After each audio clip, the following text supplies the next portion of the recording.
Welcome to the Ed Answer Key, the podcast where in the time it takes to complete hall duty and attendance, we embark on an educational adventure for both teachers and families. So whether you're a seasoned educator or a family navigating the school system, buckle up for the Ed Answer Key.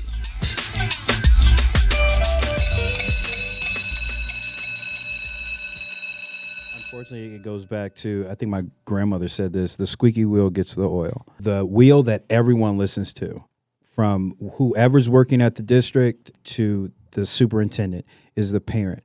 Unfortunately, the parent that is least equipped to advocate for their child is a parent of a multilingual learner. Yeah. Because there are so many facets that they are trying to navigate just in transitioning to a brand new life. Yeah. The nuances of advocating for their student when they feel like, okay, this isn't quite right. Now, is this because it's not quite right or because I don't quite understand it, because this is different than what I'm used to? So those parents aren't going to be pushing back. You'll have a parent meeting with the parent of a multilingual learner, and they'll just start agreeing. No, you shouldn't be just agreeing to this because you don't know the nuances of what is actually going on. Because this teacher is at fault just a little bit, and it needs to be more clear.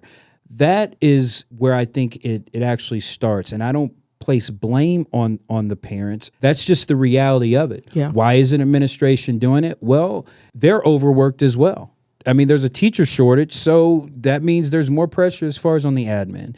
It's a priority, but not an urgent priority. Yeah. And so if more multilingual learner parents actually knew what to expect, how to read these standardized tests, how to advocate for their child in an effective way, I think there would be change. Yeah. I think that's true from your SPED, like all students.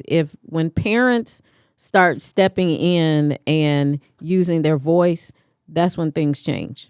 But when that doesn't happen, stuff just floats along until there's enough noise made to make people pay attention. When I ask people, it's like, oh, parents just don't care. I just don't believe that. I don't believe that.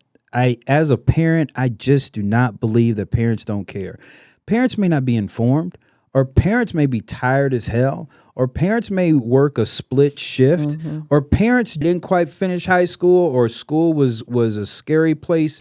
But I believe that no matter how that student looks, that parent prepped them and sent them to school the best way that they possibly could at that time. I pray that something happens to the point where parents are given that ability to advocate for their kids, no matter when they have to go to work. That's the reality that I think is missing, realizing just whose child you have in front of you. I could still go on. I have so much to say. Well, what you got to say? Go ahead. Don't be scared. Piggybacking off of what you said about parents advocating, because I have experience. My mom came to the U.S. when she was 18. My dad didn't finish middle school.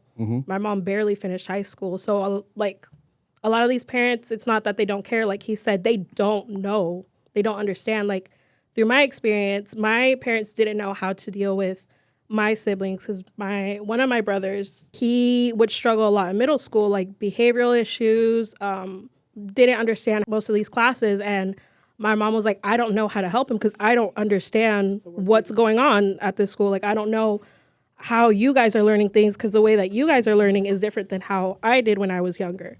And I would have to advocate for my brothers, and I would have to help my mom out and my dad out because there are times where my brothers don't understand, like, how the work is done. Like, how do I do this? I don't know the answer to this problem. And my dad would, like, cry and be like, it's not that I can't help him. I just don't understand how to do it. So I 100% agree with what you said. Thanks so much for joining us for this episode of the Ed Answer Key. Your support means the world to us. Be sure to stay in the loop about upcoming topics by downloading our free podcast companion at www.edanswerkey.com. So until next time, class dismissed.